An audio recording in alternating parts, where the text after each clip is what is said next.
பழனிமலை முருகனுக்கு பண்டாரம் தேடி வரும்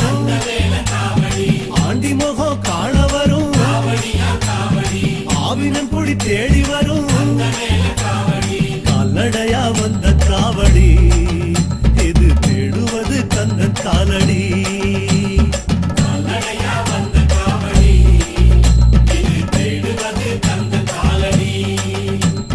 பழுத்த பழம் தேடுதப்பா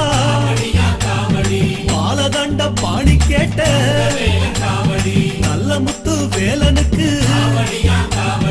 ஞான பழம் கேட்டு வரும்